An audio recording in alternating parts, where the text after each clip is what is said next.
Good morning, everybody. My name is Dimitris Argyropoulos, professor at UCD at University College Dublin and project coordinator of Watson.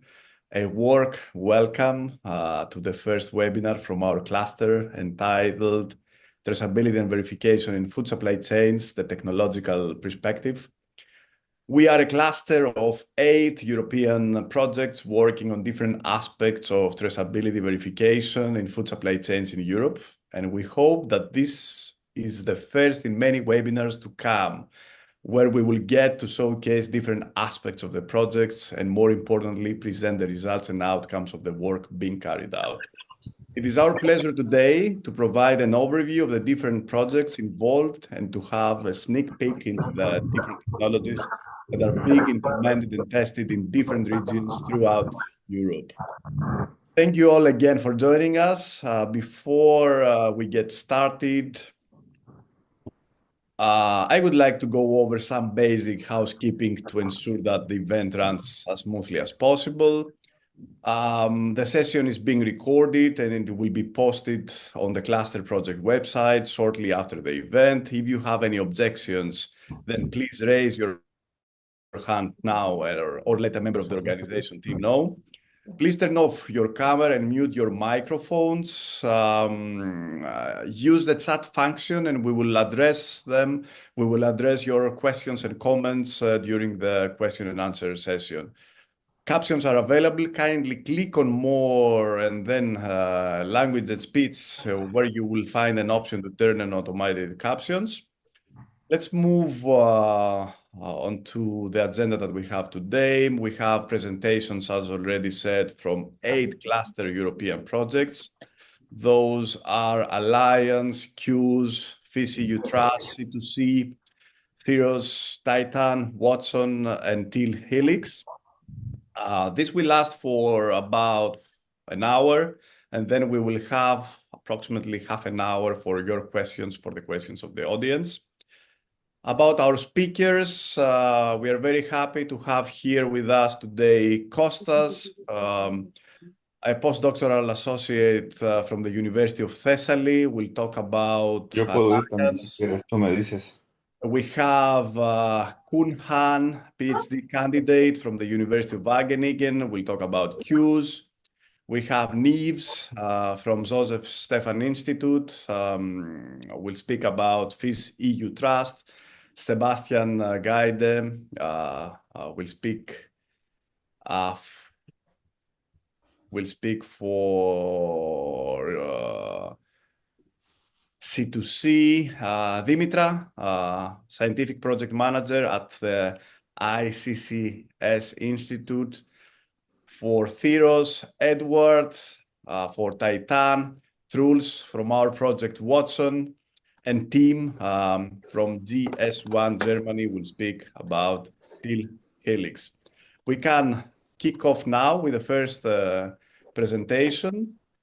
Kostas, we're very happy to have you here. The virtual floor is yours. Thank you, Dimitri. Okay, I'm Kostas Koumas from University of Thessaly, which is the coordinator of Alliance. As Dimitri said, I'm postdoc researcher in University of Thessaly, and in Alliance I'm mainly related with the task of building the technology tools that are required for the management of the food supply chains.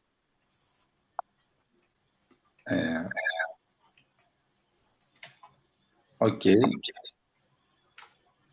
So the Alliance is a project that is funded by the initiative Horizon Cluster 6, which is about fair, healthy, and environmentally friendly food systems. It consists of 25 partners from 12 countries, which are either research institutes, universities, industrial organizations, associations, and other kinds of entities. It started on November of 2022 and finishes on October 2025. Its total funding is almost 3.8 million euros. And The aim of Alliance is to provide a holistic framework that safeguards data integrity and veracity, enhances traceability and transparency, and reinforces interoperability in quality-labeled supply chains. This is achieved with use of novel and cost-effective methods, such as blockchain, which is for transparent and immutable transactions, the early warning system for food fraud prevention, the advanced spectroscopy that is for identification of adulteration and provenance of food products, rapid testing for authenticity validation and proof of geographical origin, and the vulnerability risk assessment. In Alliance, we will demonstrate at the end of the project how our contributions will assist the management of food, quality-labeled food supply chains, which are the following. One is for olive oil in Italy, which runs under Biocos. Another is about feta cheese in Greece, where responsible is Olivos. Another is about organic honey in France and runs from a World Bee Project. Another is the faba beans in Spain that responsible is Asincar. The Lika potatoes in Croatia from UPLK. Organic pasta in Italy from Marcenero, and the raspberries that are in Serbia, and originally is the partner that is responsible for this. Here you can see a list of the partners that contribute to Alliance. And this is the architecture that we have developed in Alliance.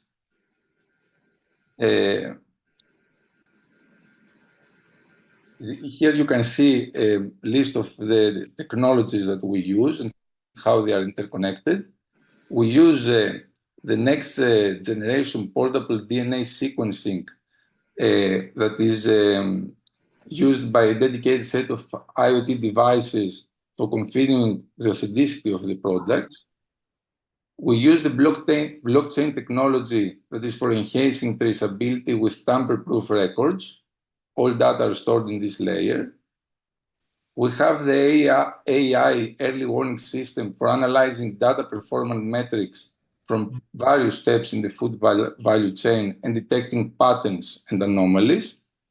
We have the predictive analytics for forecasting future risks with historical and real-time data analysis. And at the end, we have a set of web apps for illustrating the results of the previous modules and giving the API for managing the food supply chains. One of them is the digital knowledge base, which is for providing and sharing comprehensive information on food products. We'll have also another web app that is for giving the opportunity to the consumer to upload using this web app the lot identifier of a product and see its backtracking information through an illustrative presentation. It's the same app that is used from the managers of the food supply chains to upload the data that are used for supporting this backtracking. Thank you, and I hope for your questions at the end. The floor is... Thank you, Kostas, for the nice overview that you gave for the Alliance project. Now we can move on to the next. It's not very good though. Next European project. We can move to queues. Kun? Yes, thank you, Dimitri. Yeah, thank you. Thank you, Kostas, for your presentation. I think it's a little bit different as my colleagues here today that they come with a solution, but I come with the problems. But I think, well, the more the merrier. So I bring different ingredients and different spice to this discussion today. My name is Kun Han, and I'm from Wageningen University. Today, I'm representing the project Q's, as you can see from background and also the presentation. Q's representing consumers' understanding of eating sustainably. Next slide, please.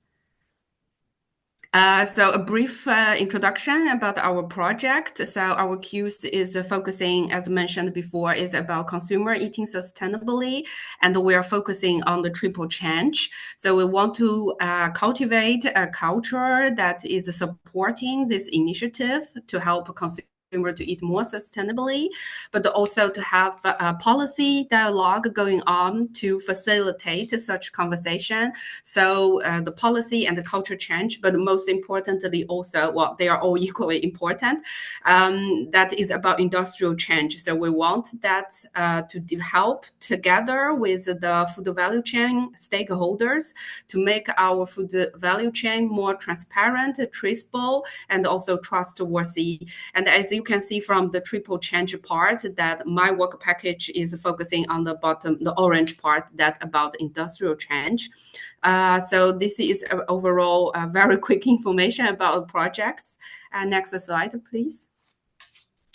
So of course, if we say we need to do a change at the food value chain level, so we cannot be done only about at the researcher level. So we need industry partners that co-create a solution together with the researcher. So we are very lucky to have four diverse case leads together with us to focus on the food value chain change.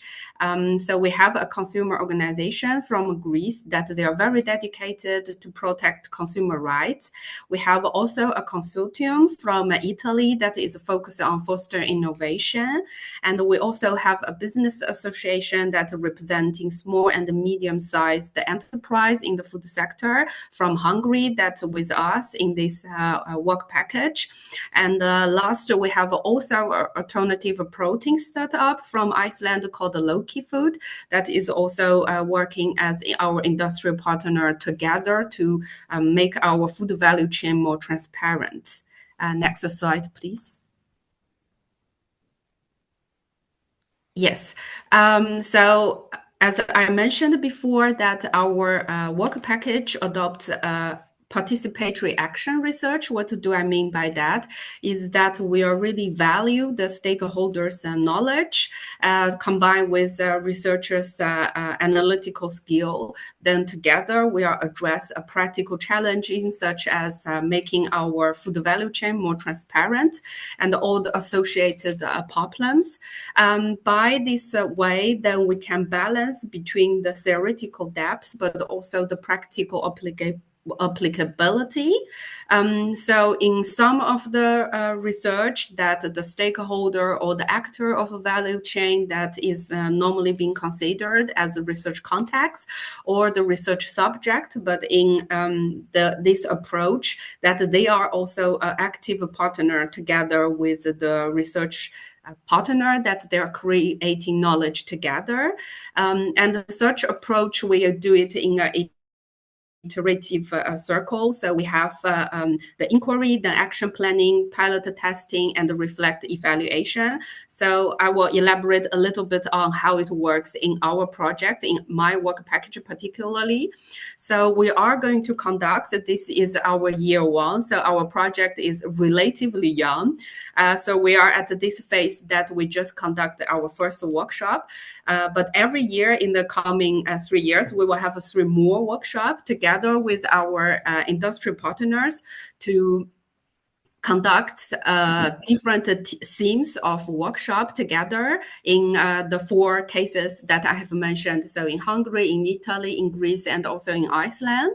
So we have already conducted the 4 co-identification workshops. Later, I will share you what we have discovered. This is as the first step. And the following, we are going to co-create and implement the interventions that we are together to tackle those problems that we have discovered, that we think it's really urgent, and that has also huge impact on our food value chain. And then the feedbacks will be collected then we are going to refine those interventions that we developed together and for continuous improvement. So as I said, that we have conducted the first workshop, then we discover diverse kind of problems. I hope this is kind of presenting the problems. It's kind of inviting everybody to, especially my colleagues from other European projects, to jointly to address it or as inspirational. But I think some of the problem probably you will resonate with that we are facing. Next slide, please. So just some background information about the co-creation workshop that we have done. So it's 4 workshops conducted in 4 countries. In average, we have each workshop is around 2.5 hours. And in average also we have like 8 participants, and the composition of participants is very diverse, which is very nice. So it gives us a very comprehensive view to see what are the challenges or barriers that we are facing in able to make our food value chain more transparent and traceable. So we have, of course, growers, we have also food processor, we have some marketing agency that helps small, medium-sized food processor to promote their product, but also promote the local product. We have also knowledge institute, we have retailer, cooperatives, and open market, and sector association. We also have a standards organization joined one of our workshop. So what we have discovered then, next slide, please. Thank you. So these are the 5 categories of the key barriers that we have identified together with our participants from the workshops. So the first one, of course, is always market related, that they, by being transparent, they are very concerned that their competitive advantage or their know-how or certain secrecy will be leaked or compromised.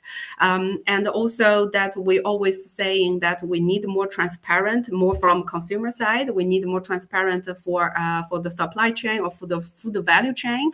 But it seems for the participants that joined our workshop, there's not much market or economic incentive for the actor in the food value chain to really make this request tangible, so to make money out of it, so say.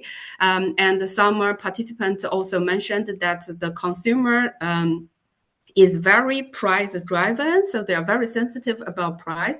So no matter how much effort they spend, it seems the consumer is not very motivated to respond such initiative or effort.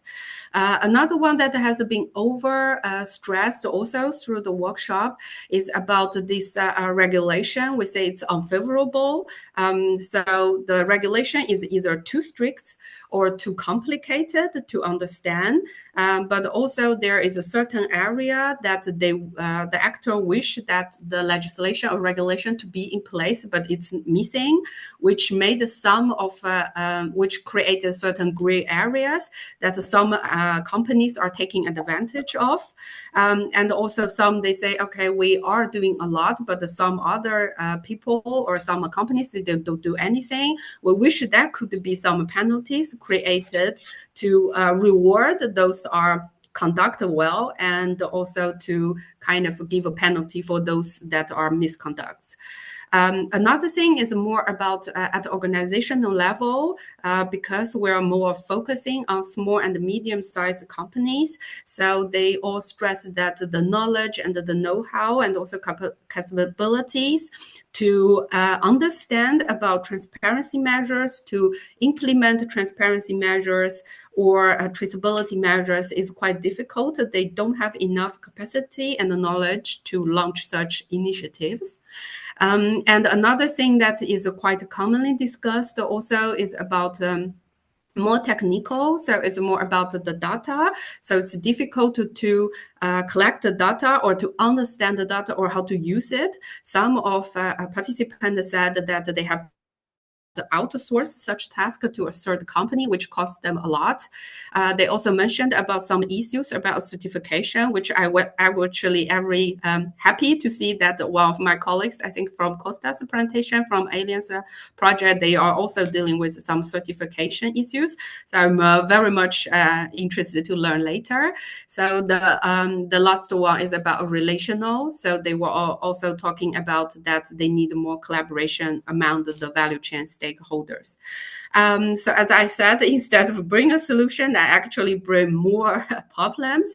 But this is just the first step. So now we are clear what are the barriers in front of us. And the next phase, which we're going to do this year, is to co-create interventions that tackle these problems. The intervention could be tailor-made or could be a similar structure across all the workshop, which we are still under discussion. But once we have more information, I would like very much also to be join this cluster webinar again and to share with you my updates. So thank you, everybody. Thank you, Kun, again for this excellent overview about the project Q's. And from Q's now we move to FishEUTrust. Neves from the Joseph Stefan Institute will provide an overview about the project. Exactly. Hello to everyone. Can you hear me? Very well. Yes, okay. Thank you very much.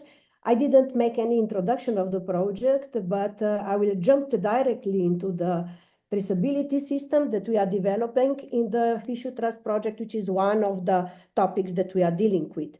So traceability technologies can be four of them. One is the physical traceability or physical testing of food, which is animal species origin. The second one is the food sensing or technology where fast methods for analyzing and characterize the food, which can be also linked to the IoT system or Internet of Things. Then we have hardware devices or Internet of Things. And at the end, we have blockchain and software developed for the traceability. All four traceability systems are developed in the FishEUTrust, but we are focusing only on CBRIM. This is the advantage. I'm going through different technologies that we developed in the FishEUTrust. One is the first. I will start with the physical testing we have done to identify the authenticity, but also the origin. We use microbiological and DNA testing and stable isotope approach. We can, just a second, yeah. So you all know that you can do the species and origin with the DNA testing, but with stable isotopes, you can also do geographical origin, and then you can also do, you can check the wild and farm, or if the fish is wild or farm. We did just some results. We did the sample collection at our living clubs. We have 5 living clubs, but we done some sampling in Spain, at Cedga in Portugal, in IPMA, in ABT in Malta, but we also had some data or some samples from Slovenia and Croatia. And looking at the DNA barcoding, you can see that we can not only do it for the fish speciation, but also to identify also the origin or the geographical origin. But we found that looking at the stable isotopic composition, you can really very fast with analysis only on carbon and nitrogen differentiate between wild and aquaculture fish. We have done also microbiome. We identified the biomarkers related to the farming of the fish, but also to the geographical origin, and we found quite interesting results. And what is the next? In the next step, we are going to put together all of the database.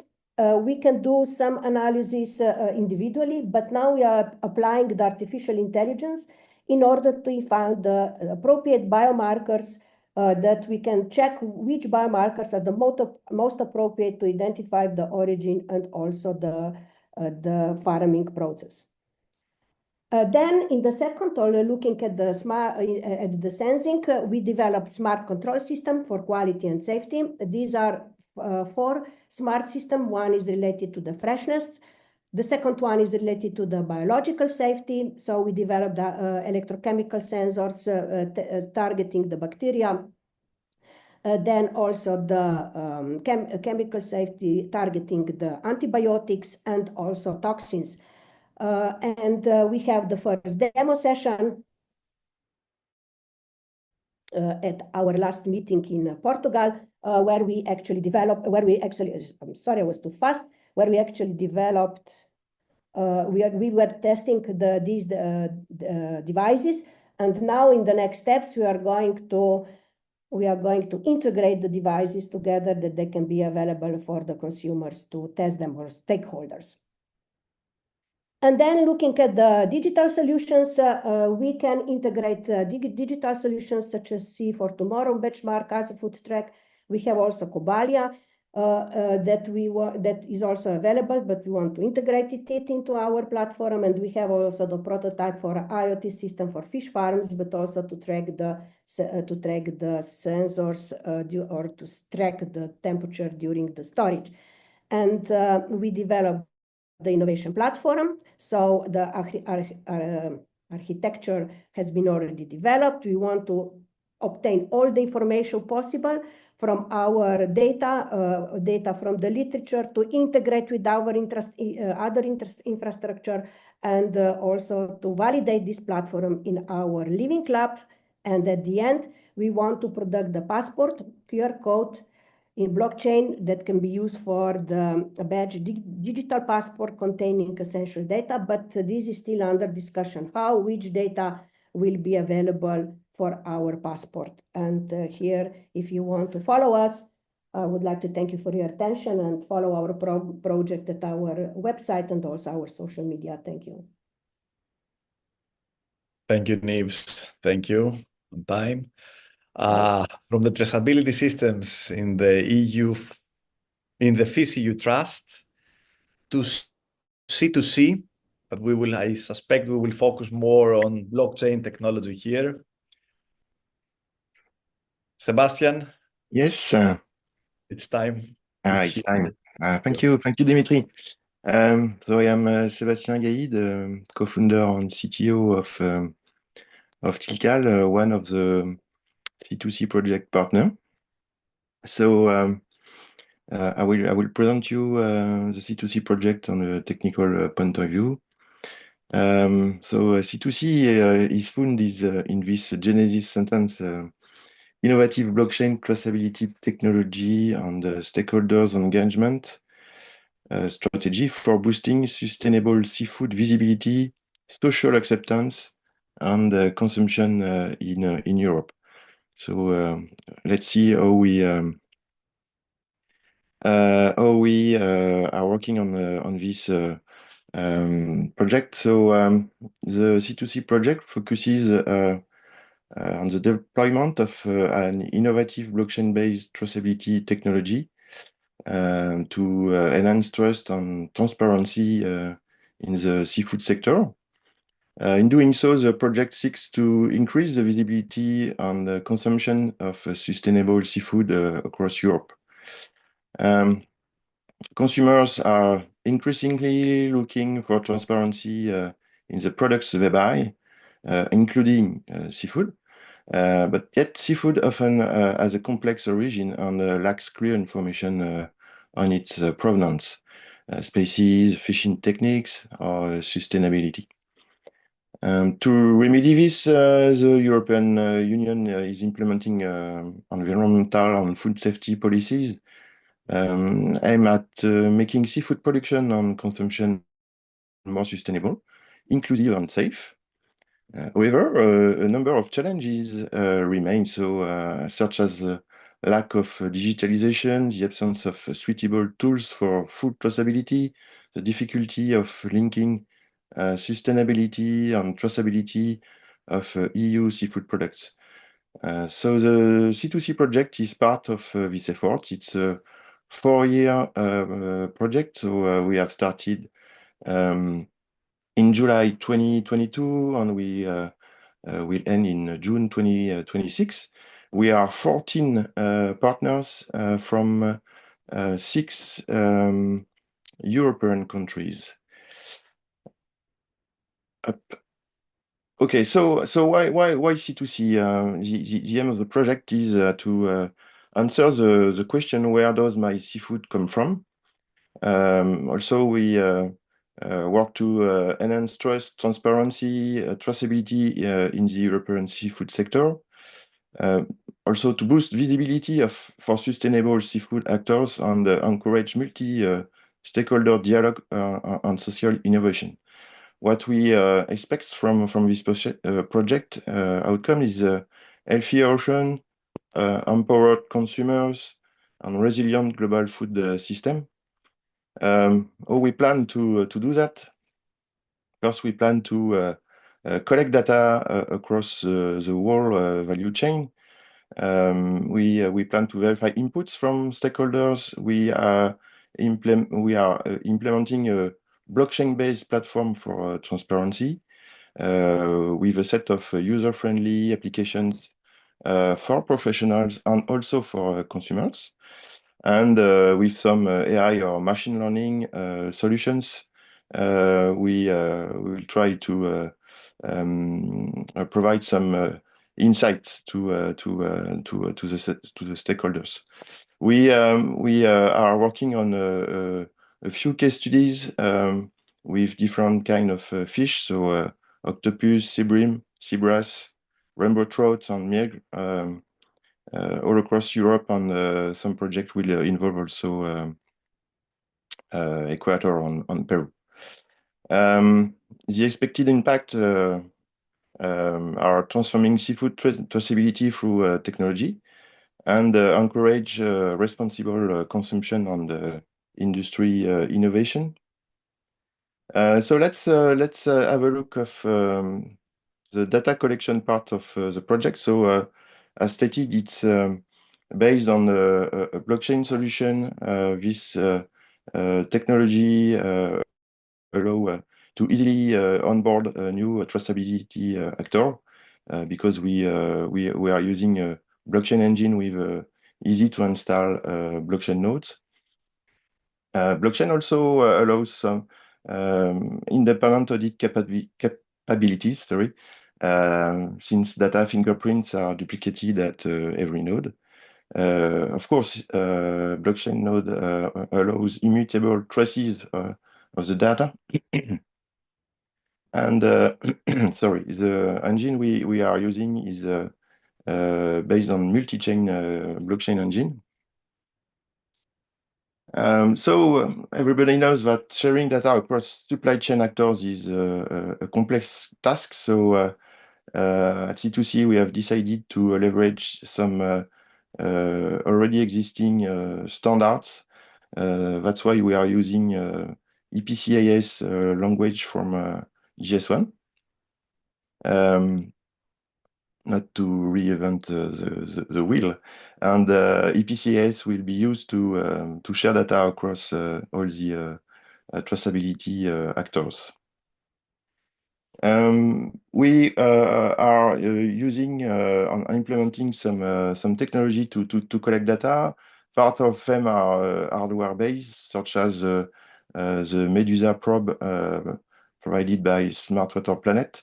So this probe will make it possible to collect data about the quality of the water.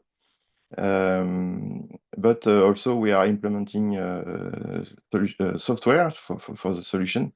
The Smart Water Cloud application, for example, collect information about fish production management, and will send data on a regular basis to the C2C platform. Data is also collected using mobile applications developed by PageUp. So this mobile application enable traceability everywhere. So you do not need anything else than a mobile to be able to share data. You can scan labels. You can also print label if you want to ease traceability for the next steps. It's possible to use mobile printers to stick information on boxes, for example. We are also implementing some RFID-based solution to make it very easy to add events to the C2C platform. we also developed some application SDK to make it very easy for other stakeholders to share data or to use data from already existing systems like ERP or WMS for big actors.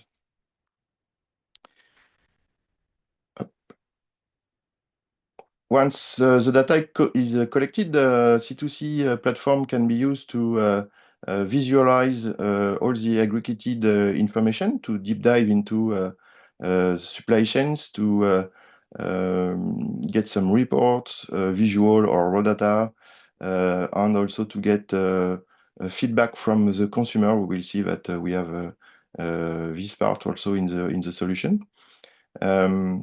So it's really easy to manage your supply chain using GS1 master data. So you will be able to list your actors, locations, products, trade item, etc. This application also allows to get some information about risk assessment, like certification compliance. The platform will show you the differences between what is expected and what is observed in the data. Supply chain coherence also. You will be able to set up some alerts to be sure that data is shared correctly, that data is coherent, etc. And also, a brand, an industrial will be able to set up data visibility for its consumer, because there is a difference between visibility and transparency. So you have to set up what you want to make visible to your consumers. About this, the last part of the technical solution is based on a Spotlight application, which presents a digital product passport to consumers. So very easy to use. You scan a QR code, for example, that is printed on a product, and you are able to get information about the product. It's a single-page web application, so nothing to install on your mobile phone. And here you can have information about the product life cycle, impact assessment.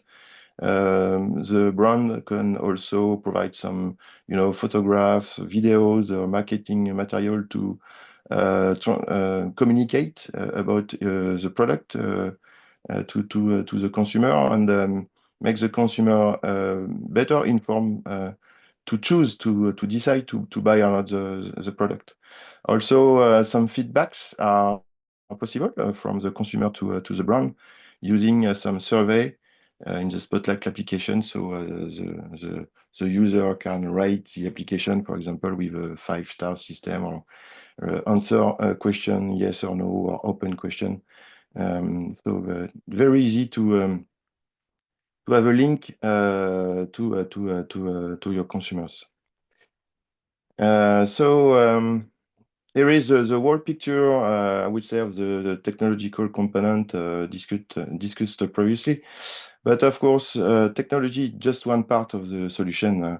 All project partners are collaborating to identify the key information consumers need to make more informed purchasing decisions, to deliver valuable data on the sustainability and health impact of seafood products. We are also working on organizing demonstrators of the project solution with real industrials that are participating to this demonstrator.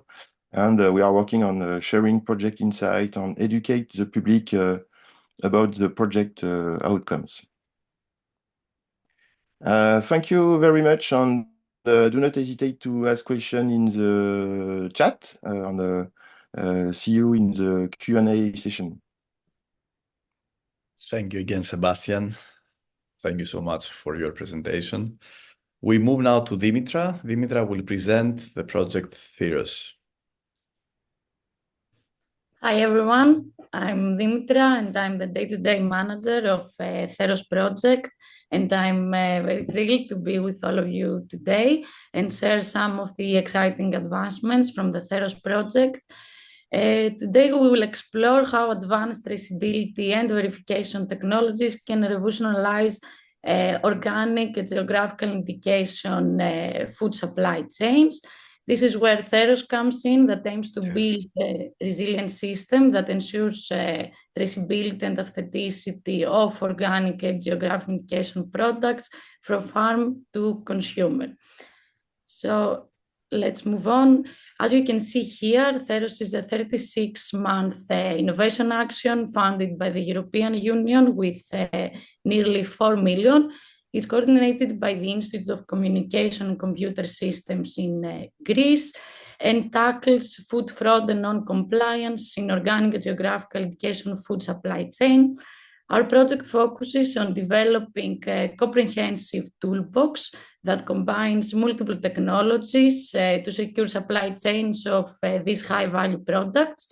Our strength lies in our diverse consortium, which consists of 17 partners from 6 different countries. As you can see here, our envision approach and main concept of THEROS project basically consists of low-cost, digital, and scalable solutions that rely on Earth observation, ecosystem services, MEMS-based photonic systems, IoT sensors network, and also DNA-based authenticity kit, being coupled up with advanced analytics, machine learning, and artificial intelligence in order to ensure efficient detection of fraudulent cases, as well as monitoring of associated quality and sustainability elements. Also, we have blockchain-enhanced traceability system and digital product passports for improved traceability, security, and data governance. Platforms and algorithms that allow management and harmonization of all this heterogeneous data, as well as their consolidation for the verification and validation of transactions across the whole supply chain. And last but not least, interfaces to facilitate monitoring and inspection by competent authorities, informed decision-making by supply chain actors and policymakers, as well as business model-driven approaches to support source supply chains of quality labeled food products. THEROS Toolbox is being deployed in 4 pilots in Serbia, Greece, Czech Republic, and also in Spain. So now let's dive into more details about the components of traceability and verification aspect. The THEROS project leverages Earth observation services to ensure compliance with organic farming standards through satellite imagery and machine learning techniques. By utilizing Sentinel-2 data, we develop models capable of distinguishing organic from conventional parcels, enabling this way remote monitoring of agricultural activity. Through innovative machine learning markers, the system enhances risk assessment and compliance verification, making large-scale monitoring of organic farming both efficient and reliable. These advancements contribute significantly to ensuring that the integrity of organic certifications and also the sustainability of food supply chains.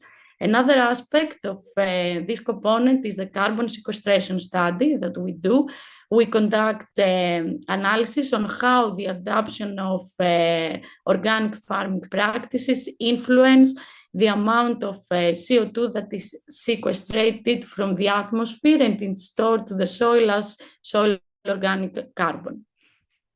Next, we have the MEMS-based photonic system that provides a low-cost portable solution for detecting food adulteration. It enables quick, non-destructive analysis of products like wheat flour and apple juice.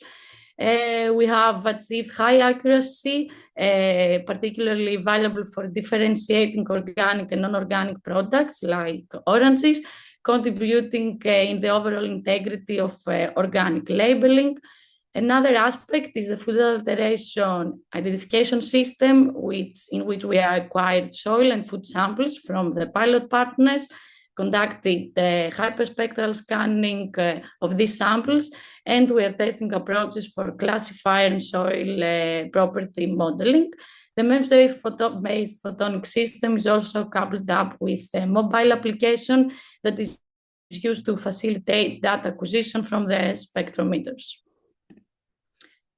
Another important component is the IoT sensors network, which monitors quality and climate parameters during the transport of organic and geographical indication foods. These sensors address both intentional and unintentional adulterations by monitoring air temperature, humidity, and package integrity in real time, which all these data are then transmitted to the THEROS platform, ensuring that the product quality is maintained throughout the whole supply chain. Next, we have the DNA-based authenticity kit to verify the species origin and authenticity, focusing on organic and geographical indication labeled products. The kit uses high-resolution melting profiles and DNA sequences to provide accurate identification. Machine learning models have been also created to predict the origin of mussels based on DNA sequences and these melting temperatures, significantly enhancing the detection of mislabeling and adulteration. And it's also coupled up with a data ingestion platform, which is used to visualize all the results from the portable device.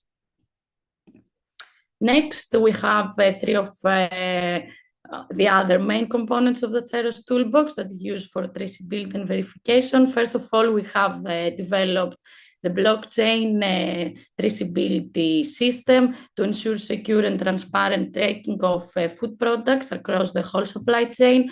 This platform records every transaction from farm to consumer, facilitating this way the detection and tracing of any discrepancies. It's already integrated with existing ERP systems in our pilot cases, and we also developed additional manual data entry screens available for any unexpected situation. Next, we have a critical component of the THEROS toolbox, which is the verification engine. We developed a verification engine in order to automate the process of validating the integrity and authenticity of organic and geographical indication products. This engine processes basically data from all various sources, applying business rules to ensure that products meet specific standards. Then all these verification events are posted and recorded to the system, to the blockchain system, enhancing this way the transparency and trust in the supply chain by providing a reliable mechanism for verifying product compliance. And last but not least, we have the Dynamic Digital Product Passport, which offers real-time traceability and verification of organic and geographical indication food products. By scanning a product's code or entering an identification number, users can access detailed data on the product status. The app is designed with a user-friendly interface and tailored features for different kinds of user groups, ensuring relevant data is accessible and actionable across the supply chain. I think that's all. Thank you, everyone, for the attention, and really looking forward to answer any question by the end of today's presentations. Thank you so much, Dimitra. We move now to Edward. We'll present the project Titan. Yes, Edward, okay. For the next 5 to 7 minutes, the floor is yours. Thank you very much. I'll try to give you an overview of the Titan project. Here you have some of the small facts. It's the title of the call was Increasing the Transparency of EU Food Systems to Boost Health, Sustainability and Safety of Products, Processes and Diets. And when you read this, you can understand that we have quite a broad range of topics that we are addressing. The total budget is about 11.8 million euro. And that's partly because we have a Swiss partner that could add to the budget. The project will end 31st of August in 2026. It's a 4-year project. It's an innovation action. We have 27 partners, of which 12 SMEs. 12 universities and research centers, and 3 NGOs. And as part of this project, we have 15 pilots that were part of the project from the beginning. And we also had an open call of 1.2 million euro where we accepted 8 additional pilots. And what is typical for the Titan project is that we approached SMEs with the question if they could think of something that they could add to their current product offer to expand or to improve or to innovate as a starting point. And then when needed, they could invite a university or a research center to help them with this. And we choose this approach because we wanted to be sure, let's say relatively sure, about the commercial implementation of the developments that were done in the Titan project. And you can see that we have 14 countries all spread over Europe. What we did when we analyzed the topics that we are addressing in Titan, then we found that we are addressing 4 key expertise areas, as we call them. Enabling consumers to make informed food choices, to facilitate supply chain sustainability, to, let's say, implement new innovative technologies, and to take the food system approach. And we have made some subdivisions. So for the first header, for the first key expertise area, we have 2 different ones: ensure food safety and authenticity, but also informing and educating the consumer, and also front of pack labeling is part of this one. For the second topic, facilitating supply chain sustainability, we try to focus on environmental and social aspects because we know that the economic ones are covered, and we try to give special attention to economic support for SMEs. In the implementation of new innovative technologies, we are working on faster and more accurate detection methods, and of course on disruptive digital technologies. And for the food system approach, we would like to work in line with this food system approach towards a sustainable food system, but we also want to stimulate successful innovation. Then we have, let's say, identified 4 categories, and they're a bit in line with what was previously presented by the partner from Slovenia. So the first header we have is innovative detection methods. So we have a number of pilots that are testing or developing new DNA-based detection methods, and the focus is on portable rapid detection methods or technologies that can give accurate results fastly. So we have a pilot that is in the olive supply chain, and here a lab on a chip is developed. So that's a portable device to do DNA-based detection, and this is combined with the blockchain. So the partners are INL and the University of Santiago de Compostela and Open Food Chain, which is a startup from Amsterdam.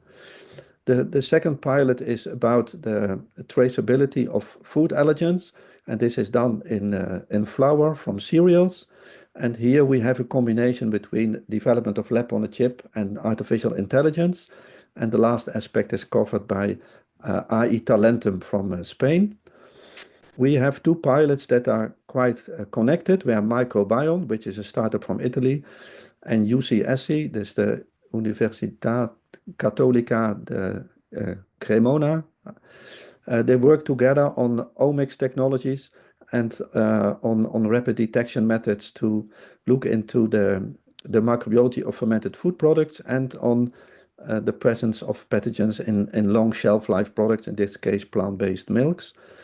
And then we have from the open call, we have 1 additional pilot that combines digital microscopy and artificial intelligence for the let's say prevention of food fraud with honey. The second, and that's in line with what you heard previously, aspect are sensor technologies.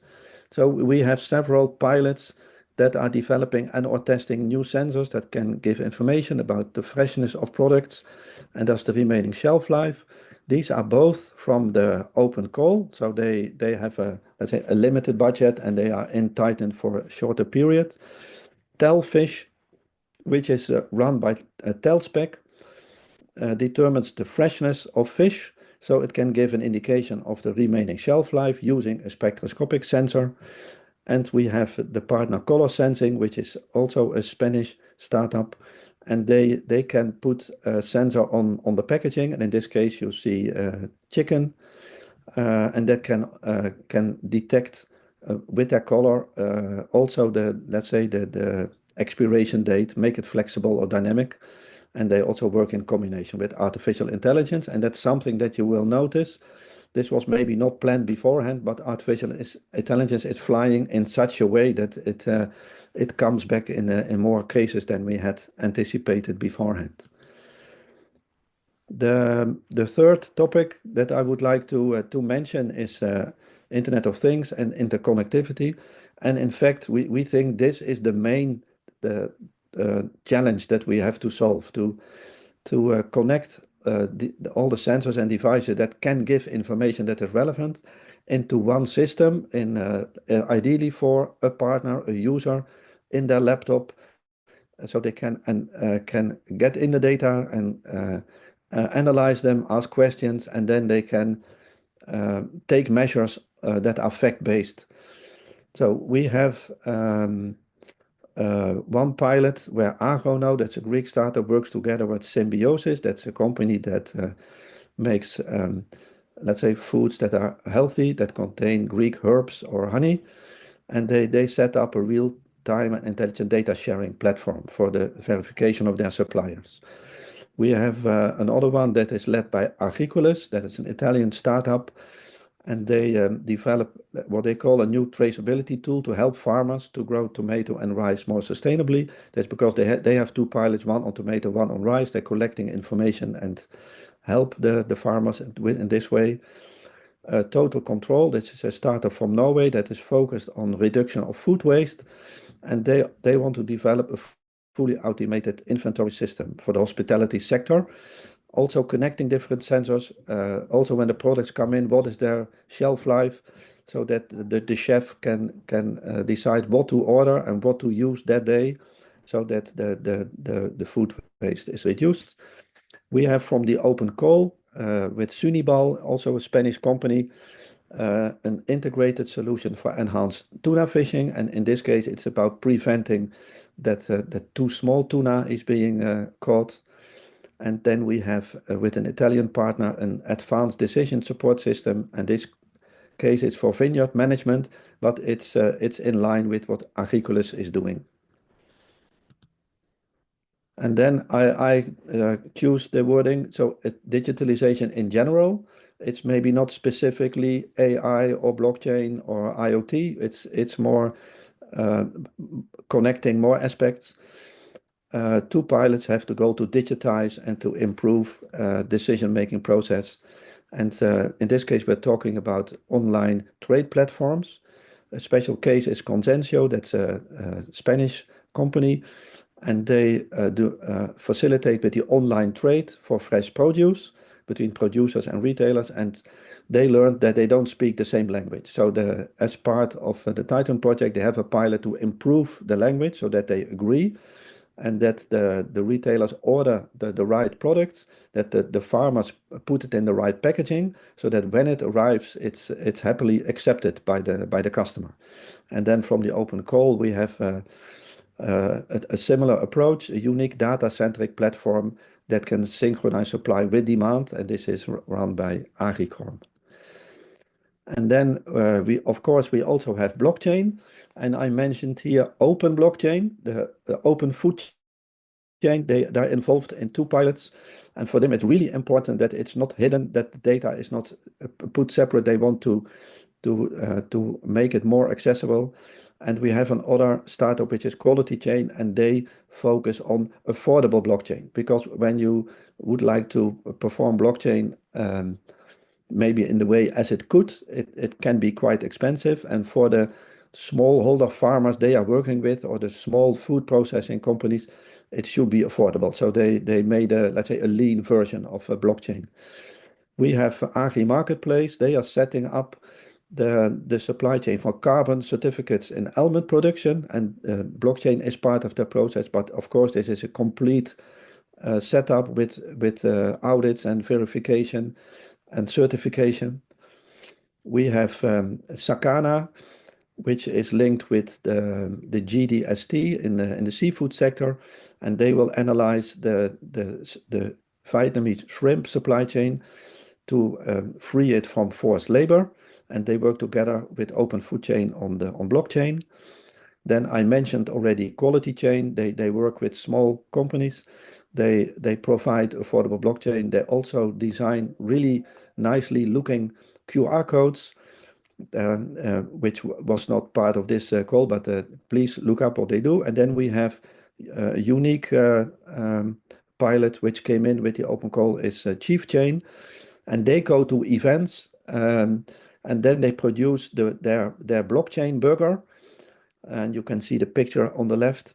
And so they explain to all the visitors of the event when they buy their blockchain burger where all the ingredients from the product comes from, and they also use blockchain to make it immutable. And then to end up to the Titan KPIs, we want to increase the access to relevant data. We would like to contribute to the reduction of food safety issues. We would like to help vulnerable workers to get a higher income.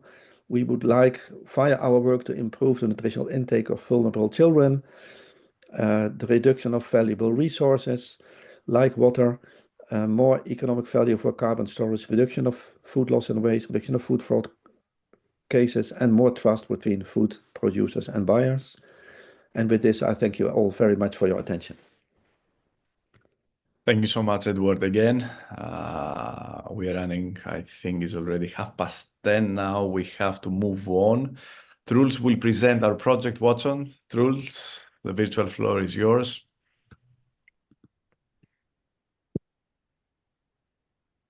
Thank you. Thank you all for being here. I'm Truls Bakurade from SINTEF Nord, where I work as a senior research scientist.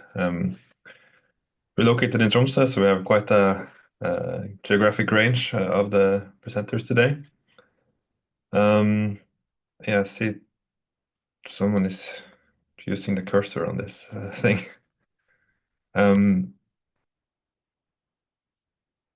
Yeah, so Watson, it's an abbreviation for this title. It's a 3-year product under the Farm to Fork strategy, of course. It has an EU contribution of almost 10 million euros and a total cost of more than 11 million euros because we have both Swiss and UK partners. It's coordinated by UCD, THEROS, our host, with 45 partners across 20 EU and non-EU countries. And we also have 6 pilot supply chains that I will get into a bit later.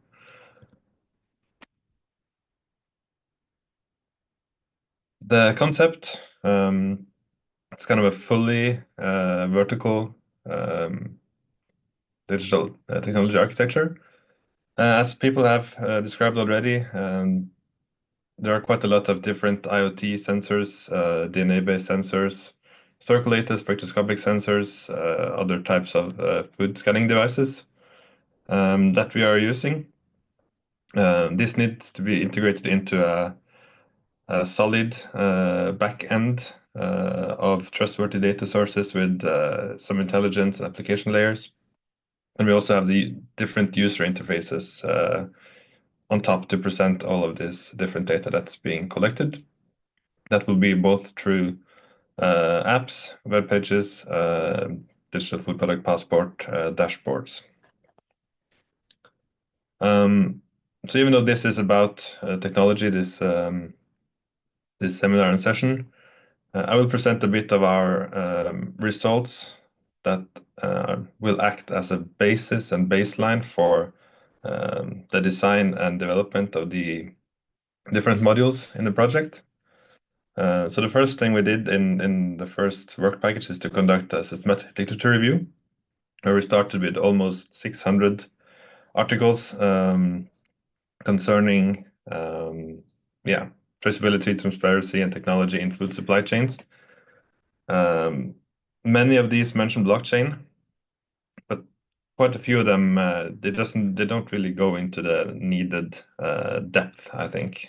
So if there's another seminar like this, I would be really interested to hear everyone's takes on the kind of implementation details. That would be interesting. The findings is that blockchain is not always necessary. There's a lack of mature applications. In the published peer-reviewed literature, there's a lack of evidence of application that passes the prototyping stage. Of course, not everything goes into scientific journals, but it is still symptomatic of kind of problems with making this more mature. Food is kind of special in that we have a lot of mixed supply chains. When you're making finished consumer-ready products, there will be ingredients from different supply chains. That means that we either need to have really big blockchains with many transactions, or somehow having intersecting blockchains where we have some kind of semantic interoperability across the different chains. We have found kind of one special use case that we think blockchain is a really good tool for, where it clearly adds value, and that's when we need immutability for stateful applications where we have multiple writers and we have no trusted third party available online. Often in the food supply chains, there are trusted third party like the food safety authorities or other governmental agencies. Furthermore, we need to decide what's the purpose of using blockchain. What is it the best tool for, or is it the best tool for what purpose? What should be on and off chain is kind of a design problem that we are still working on, and it's not always obvious what should be the answer. How should the off-chain data be organized? Who and how should the data be accessed? We've done quite a bit of modeling to be able to get to these details of what should go where. We have a high-level supply chain interactions, business process models, information models, data availability mappings, and as other projects have said, we're trying to align this with the relevant standards such as GS1 transport instructions, EPCIS, and other standards. GS1 is quite a good resource for all of this, where we don't really want to reinvent the wheel. There are some both deliverables and peer-reviewed articles coming on this from our side, so we hope that they'll be interesting for you to read. We have also done some expert interviews. These are the 6 supply chains in Watson. The problems when it comes to authenticity, traceability, transparency, and food fraud are quite different between these supply chains. For instance, for the Portuguese wine, there are strong protections, but experts feel that the external producers market misleading or non-authentic products. Or honey, for instance, it's really easy to add cheap corn syrup to honey, and it needs to be able to be detected. So this is one of the technologies that we're working on. We've also done a vulnerability assessment and behavior analysis, where we find that kind of the social relations and social justice considerations is quite important. Some of these technologies that we can include will change the trust relations and even more possibly change the market and trade dynamics. And we need to be really mindful about the kind of secondary effects of the technology that we try to introduce. So that's a quick part. Thank you for your attention.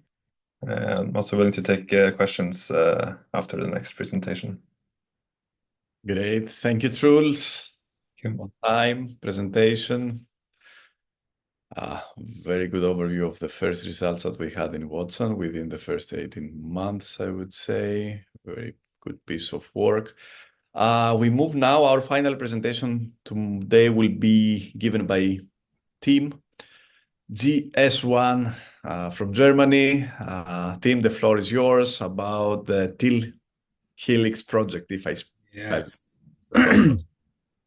Yes. Hello, everyone. As you heard, I'm from GS1 Germany in Cologne. We are part of the TealHelix project. To be honest, we're a small partner, and we contribute to the research, which is very broad in this project. We are in the sixth project month now, and so we are still starting and initiating our research with the literature review and the requirement analysis. So we are, as a standardization body, you heard the name of GS1 several times in the different projects already. So we contribute to the different work packages. But in this case here, I want to highlight the traceability aspects we bring into this project, and EPCIS is one of the standards we use for this. And let me introduce shortly the project, because I heard that the introduction already took place. We are about 17 partners from 10 countries. So half of the institutes, or the majority of the institutes, are related to psychology, behavioral analysis. So this is a totally different path where we are working in as GS1.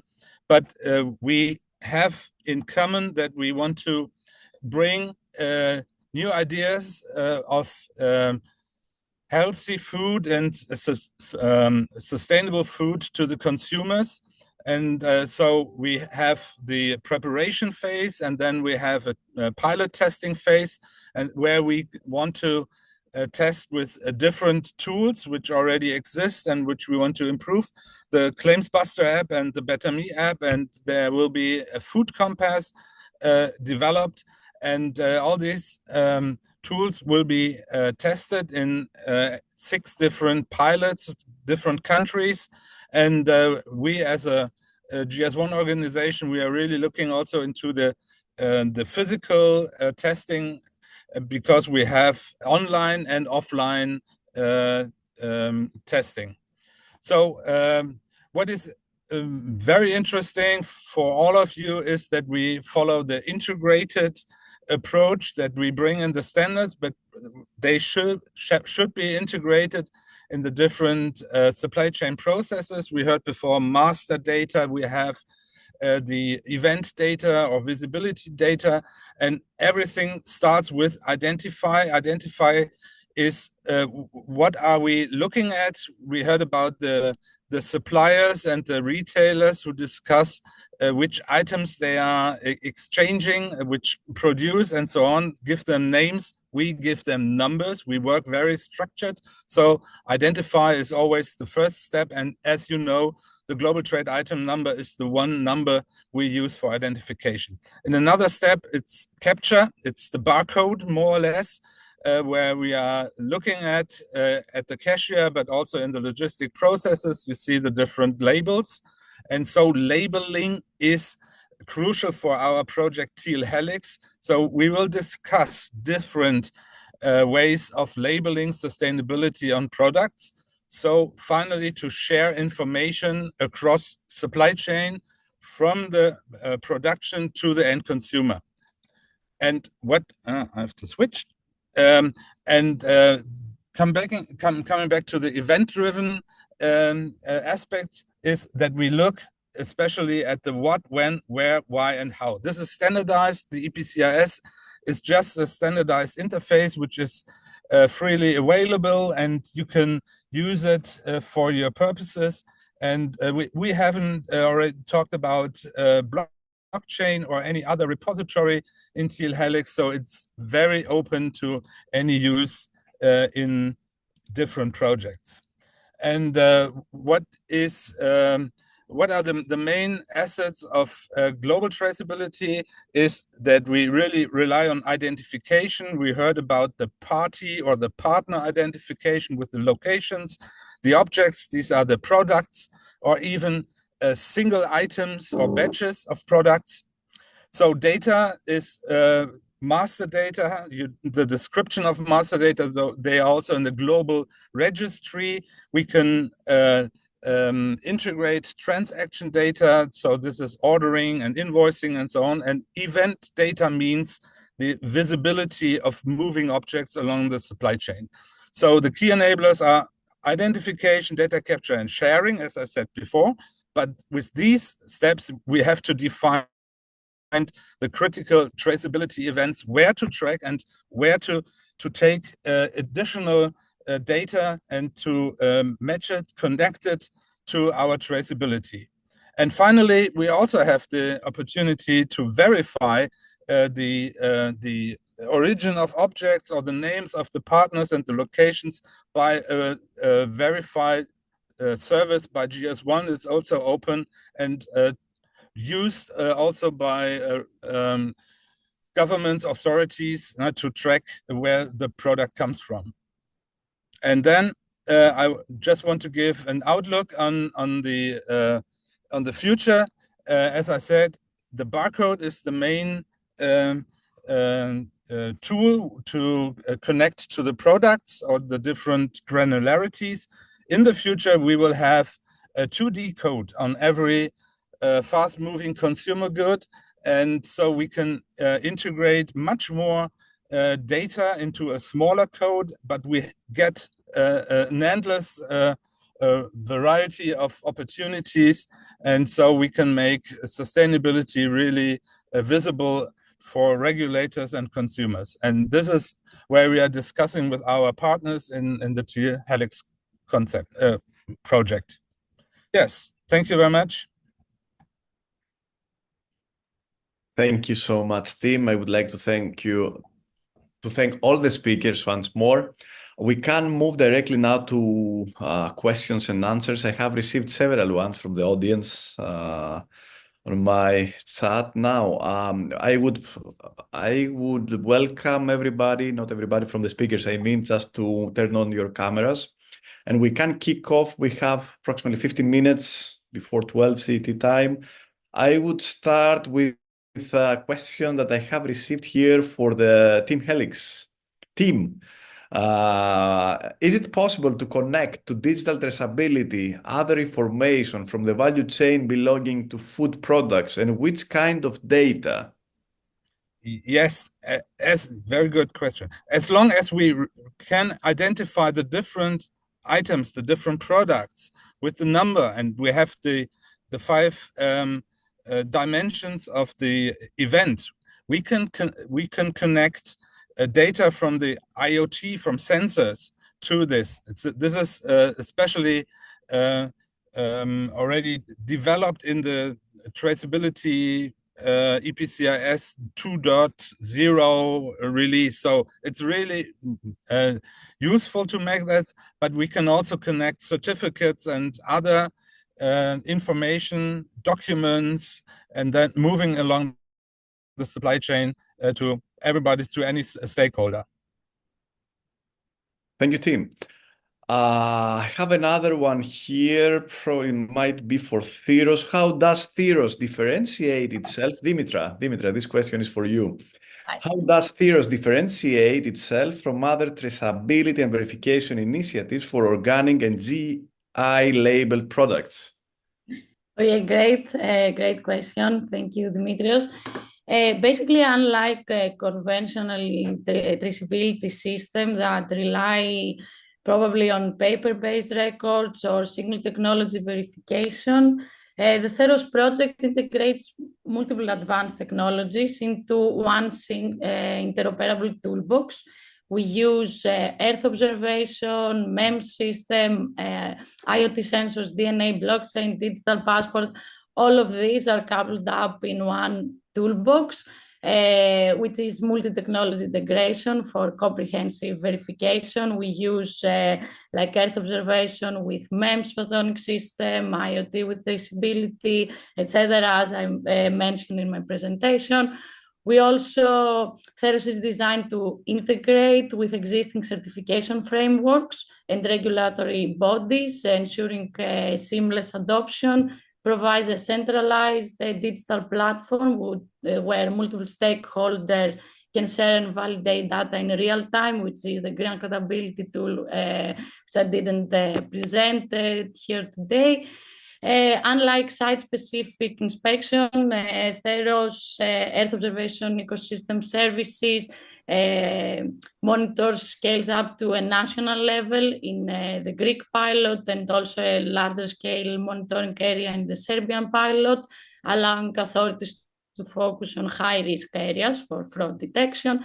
And also, besides the traceability and the verification tools, we have our more user-centric tools and cost-effective approach, which is the digital product passport and the mobile application for MEMS, which makes THEROS project accessible to small-scale farmers and producers, reducing this way the digital divide, let's say. And also we have the systems automated fraud detection, which reduce the cost burden on certification bodies, which are the main stakeholders in the THEROS project, making compliance more efficient and cost-effective. Excellent. Thank you, Dimitra. I have one more, an additional one, very short one, about your satellite systems here. Do they apply only to monoculture systems, or how does it apply to agroecological parcel systems? Very brief answer review. I will try because this task is handled by Synergize and another partner, but I will try to answer. Mainly the very briefly, yeah, please. Because I have several questions. Yeah. The Earth observation component within THEROS primarily relies on satellite imagery to analyze agricultural parcel using multiple markers, which I didn't include in the presentation because we had a short time to present all of this. We have homogeneity marker, crop type, organic and non-organic. It's well suited for monoculture systems in THEROS project with the spectral and temporal signature of crops are easier to classify. But the system is also designed to be adaptable to agroecological parcel systems. We also compute crop rotation and nitrogen runoff practices, which is the EFAs, the ecological focus area. So we also address this. We have computed the markers for these two, which address the compliance with agroecological practices such as cover cropping or biodiversity conservation. Of course, we have challenges and we remain full capturing the homogeneity of agroecological system, but we are actively now in refining the models to ensure they remain robust and applicable across various farming approaches. Thank you, Dimitra. Thank you so much for your answer. Very comprehensive one. I have a question here for Truls, probably. Truls, I think, mentioned about in-depth analysis of blockchain. The question is, what organizational challenges and barriers to implement different technologies? What have you observed from your results? Yeah, I think there are many interesting things to say about this. Main thing is that there's always a trade-off between kind of the additional traceability granularity that you get and the value of it. So I think you really need to be kind of mindful of what you're trying to achieve. I think many organizations need more knowledge and expertise in both digitalization and supply chain management. It's not even just implementing a blockchain is not enough. You really need to understand many different things to be able to do it properly. And then I think that we have so many projects working on similar things is a great way to raise awareness and expertise about this in Europe. Great, thank you, Truls. I'm still receiving questions. There is another one for Neves. Which traceability system do you find more efficient? It depends on the question, probably. But I still think that we are in an area related to the digital solutions, and I think this is a very good new solutions, but I still think, I'm still conventional one that sometimes in your traceability system, you will also need some physical testing if this is really properly labeled, I would say. Yeah. But for efficiency, I would say the digital solutions are probably more efficient, more faster. But in reality, to get all the information are really true or not for verification, sometimes the physical testing would be also important to check. Great, thank you, Nivs. Costa, let me see for the different food supply chains, how do you consider the application of the alliance solution? Are there any variations? Yes, of course, there are some variations between the supply chains, the different food products. We'll have different sensors that we are using in the data acquisition layer, for example, for each supply chain. And we have different way of storing the data that are produced in the persistence layer. That's why we need also interoperability mechanism in this. We use some standards like GS1 to store in this layer this data. And of course, we have to specify for each supply chain which are the kinds of frauds that we have to deal with, and to build on a specific AI early warning detection system for each food supply chain. And but at the end, we try to use a common web app that will provide all this information the same way to all users, and especially to the consumers regarding the traceability, how to detect the story behind each product. Okay, Costa, thank you. I think I have 4 or 5 more, but probably we can pick 2 last ones. We still have 3 minutes, I would say, before the end of this webinar. There is one for Sebastian. Could you describe a little bit further how and why the blockchain technology is used by this project? Does it ensure that the shared data is true? And what about power consumption? Yeah. Very briefly, if you can, Sebastian, very briefly, I have one. I mean, I can pick 1 or 2 more, let's say. Okay. I will try to be very quick. So first about power consumption, we are using a permissioned blockchain technology. So there is no proof of work. So there is no problem with power consumption. A small machine can be used to be part of the network. About the fact that the data is correct or not, of course, the blockchain will not convert incorrect data into correct data. So we use the blockchain only for audit purpose. So using a combination of blockchain transaction and data fingerprints, we are able to audit. So to prove that you have said something at a specific moment, and that's it. And I will end with the fact that blockchain is just another tool. It's just a tool. It's just one tool in the set of tools we use to implement the solution. So we do not use it as a be-all solution, end-all be-all solution. So yes. Sebastian? Yes. Have you completed your answer? I have a 5. I think so. Okay, great. Thank you. Final one for. Let me pick one. Who hasn't? I have 2 more for Dimitra, for Team Troop. Edward, which of the main categories that you have mentioned are the most challenging to achieve and why? Yes, I've tried to mention 5 different categories. So those are the DNA-based detection methods, the sensors, Internet of Things, digitalization in general, and blockchain.